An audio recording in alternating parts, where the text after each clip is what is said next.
Welcome to Elevated Women, the podcast where energetics meets strategy and wealth becomes who you are. I'm your host, Myra Swankotze, subconscious reprogramming master, energetics mentor, multi-seven-figure coach, and Brain's 500 global honoree for my work in conscious business leadership. This space is your portal, a frequency upgrade for the woman who's done shrinking and ready to claim everything she came for. Let's melt the old patterns, rewire your money story, and build a wildly aligned business from your highest self. This is your next evolution. Let's begin. Welcome back to Elevated Women. This is a conversation I wish someone had with me years ago. It would have saved me and my family a lot of pain. So this is going to be a very honest and maybe not such a nice conversation for you to listen to. If it triggers you, it means that I'm heading home. Today's episode is called Regulation Before Revenue, because what I've learned over decades of building businesses, both offline and online, is this. If your nervous system isn't regulated, your success will cost you everything: your peace, your presence, and your power. And I know this not because I read it in a book somewhere or seen it in a movie somewhere, but because I've actually lived it more than once. Before I tell you a little bit more about these experiences that I've lived, I do want you to realize that in this online world, people only show you the best of everything. This conversation is raw and real, and I'm going to share with you how my life and my experience around regulation before revenue has been playing out for more than 20 years. I'm going to draw back the curtain and open up everything to you. Not just the beautiful, not just the success, not just the parts that everyone else shows you online, but the real thing, the real losses, the real drama behind having your own business. We all start a business because we want to have freedom.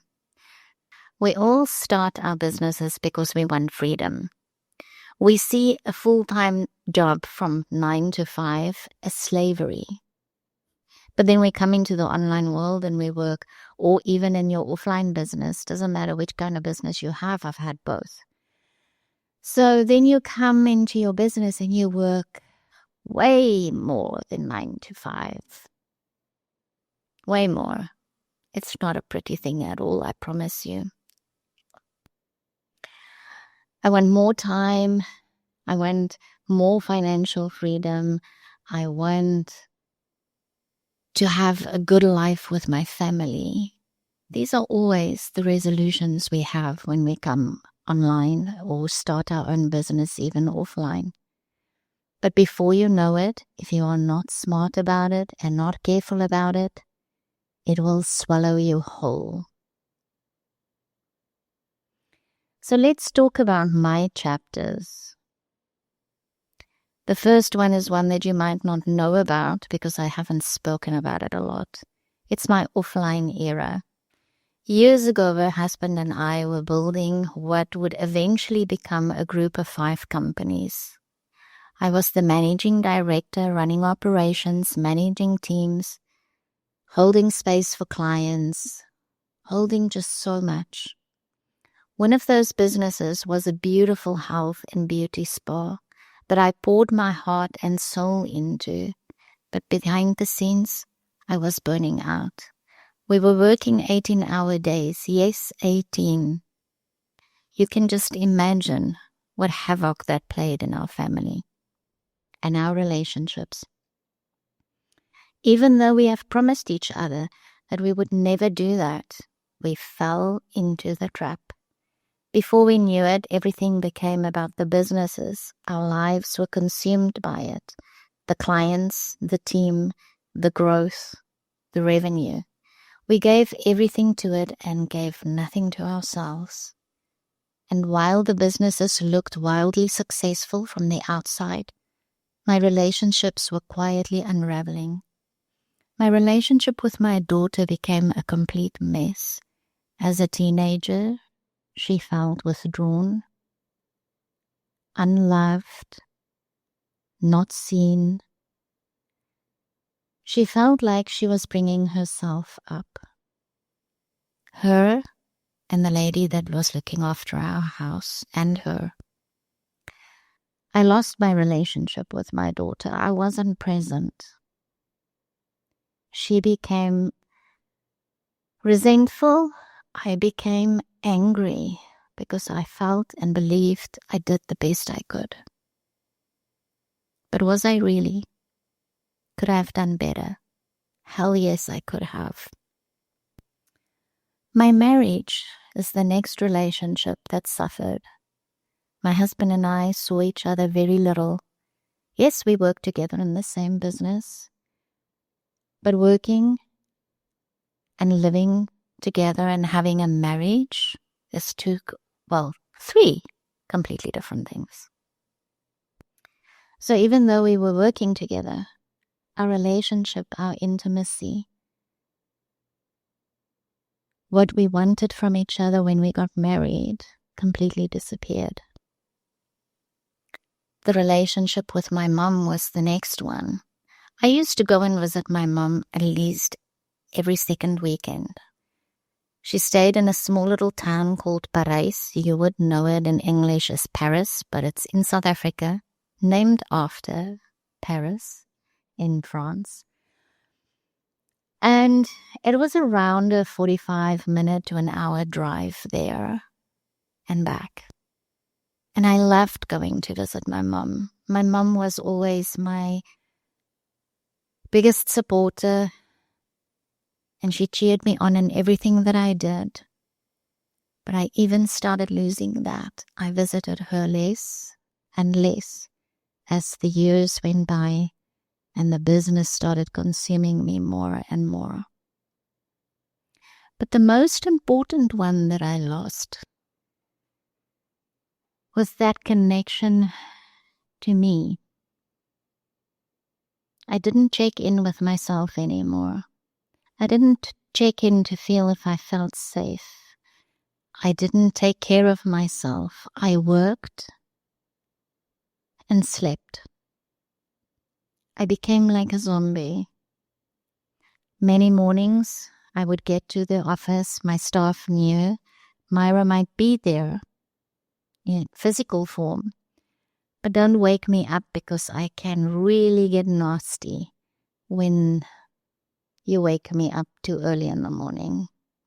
They all knew that I'm there, but my mind was still sleeping. I was exhausted. I didn't rest enough. I didn't eat enough.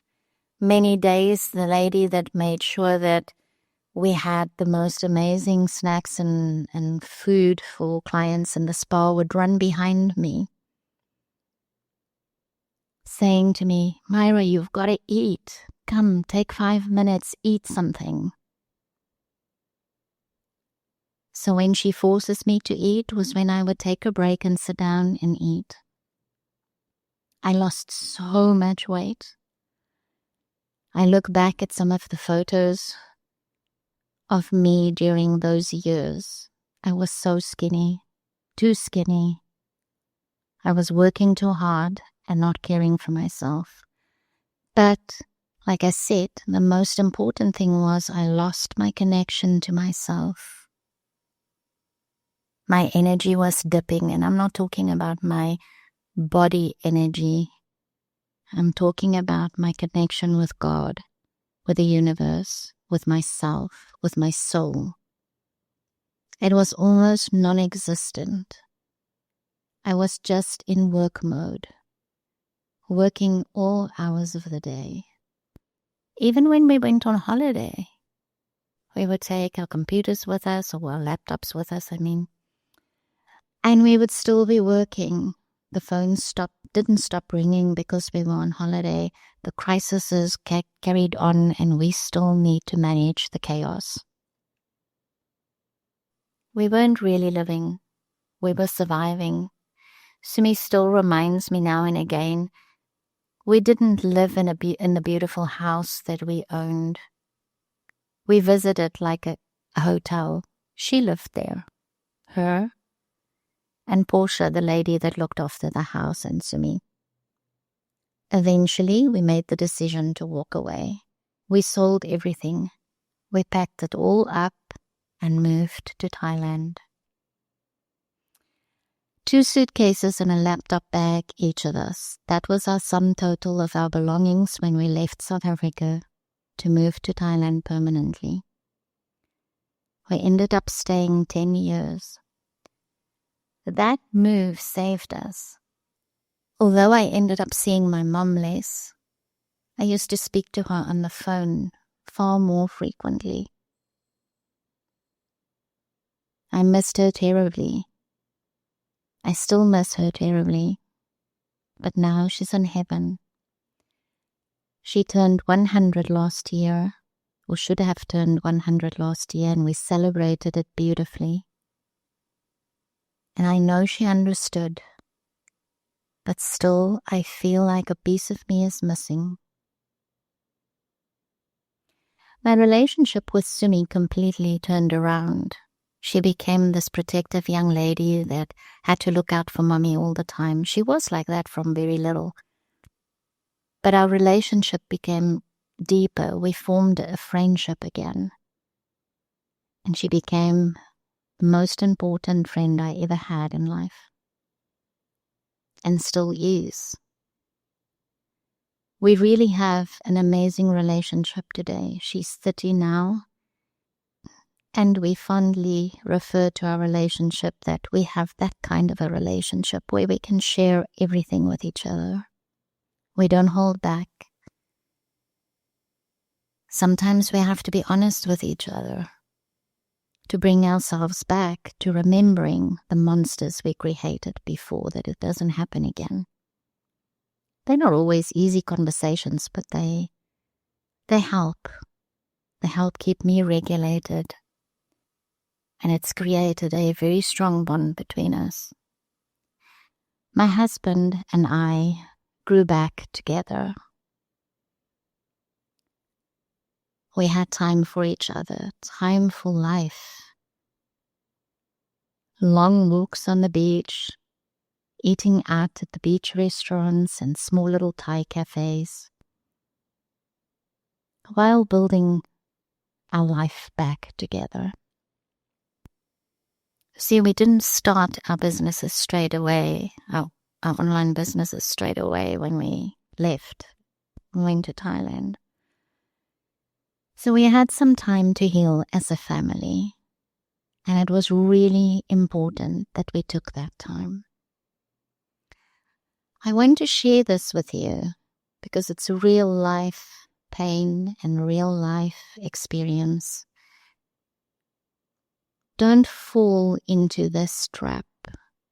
Don't create a monster and lose your relationships before you know it. I've seen many women online that talks about all the money they make, but they're never there for their children. Don't make the mistakes I made. Listen to this episode and learn from someone that's made mistakes that she really regrets deeply. Well, Andrea and I have been married for nearly 20 years. 20 years this December. And luckily we didn't allow the monster we created to break our happiness together. But like I said before, that move saved us. It brought us back together. But more than that, it forced us to see the monster we unknowingly created one that demanded everything from us and gave nothing in return. It chewed us up and spat us out. That was the first big recalibration in my life. The second one came a few years later in my online business. By then, I had built a multiple 7-figure coaching brand. I was mentoring incredible women. I had all the matrix of success. But my body wasn't on board.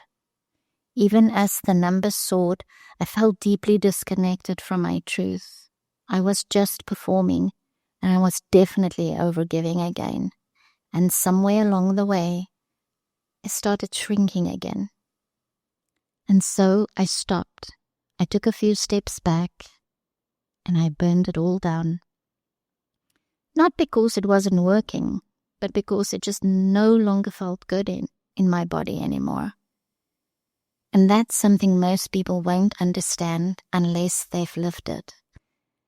And darling, I really hope that you don't have to live it. If you listen to this episode and you take note, you don't have to. They'll say, "Oh, you're so brave." And they'll ask, "How can you just walk away from something so successful?" And here's the truth. It's not about bravery. It's all about embodiment. When you regulate it, when you're truly anchored in your body, you know when it's time to let go. You know something is no longer aligned. And you trust yourself enough to release it. But here's the thing. You need to trust yourself. That's what I've done, again and again. I left a corporate career to start my own business. I sold 5 companies and moved continents twice, first to Thailand and then to Mexico. Twice we sold everything we owned and left with 2 suitcases and a laptop bag to a new beginning. I burned down my coaching business twice. And yes, I even fell. Literally, you know the story by now. How that fall cracked me open, how everything I've built physically, emotionally, energetically came crashing down. But what came next was the deepest rebirth of all. Because whether by choice or by force, the universe will always guide you back to your truth. That's why I say regulation before revenue. And every single time I came back stronger. Not because I hustled my way there, but because I had rebuilt from a different frequency. I rebuilt from safety, from truth, from deep nervous system regulation. And that's the work I do. The work I do with my clients and what I want to share with you in this podcast. Inside every offer I create, because I know what happens when we build from dysregulation. We burn ourselves out. We destroy our families. We attract the wrong clients and lose our magic in the process. But when we build from embodiment, everything changes. This is the foundation of my Quantum Wealth Frequency program, helping women come back into alignment with their energetic truth and healing money trauma so they can lead and receive without bypassing their body. It's also the heartbeat of Simply Irresistible, my year-long mastermind where we scale businesses not through overgiving, but through honoring our natural rhythms and rewriting what sustainable success looks like. And for those of you in a moment of deep transition, the woman at the edge of reinvention, I offer Lux VIP days to help you recalibrate your strategy, your messaging, and your frequency in one powerful container. So if you're listening to this and realizing you've been building from a place of survival, if your nervous system is tired and your body is saying, "This doesn't feel good anymore," Let this be your permission slip. You are allowed to pause. You are allowed to feel. You are allowed to rebuild in a way that actually honors you. And if you're clever with it, you are allowed to listen to someone that's lived this, that has lived the monster she created. And if you're not sure where to start, I've got a few reflection questions that might help you get honest with yourself, the way I had to get honest with me. Take a deep breath. Feel into these. Think about them. Even better, pull them into your journal. Embody them. You don't have to write them down. Just listen. I'll put them in the notes. Where in my business do I feel tight, heavy, or resentful? Where am I still building from obligation or overgiving? What would change if I put my body at the center of my strategy? When was the last time I felt genuinely safe, spacious, and supported in my business? If I trusted that slowing down would lead to more, what would I do differently this week? Let yourself answer these honestly. There's no rush, just truth. And if this landed, send me a DM with the word rebirth.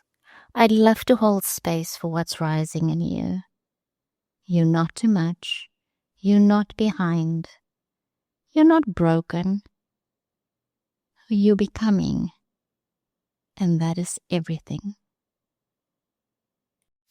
Welcome to Elevated Women, the podcast where energetics meets strategy and wealth becomes who you are. I'm your host, Myra Swankotze, subconscious reprogramming master, energetics mentor, multi-seven-figure coach, and Brain's 500 global honoree for my work in conscious business leadership.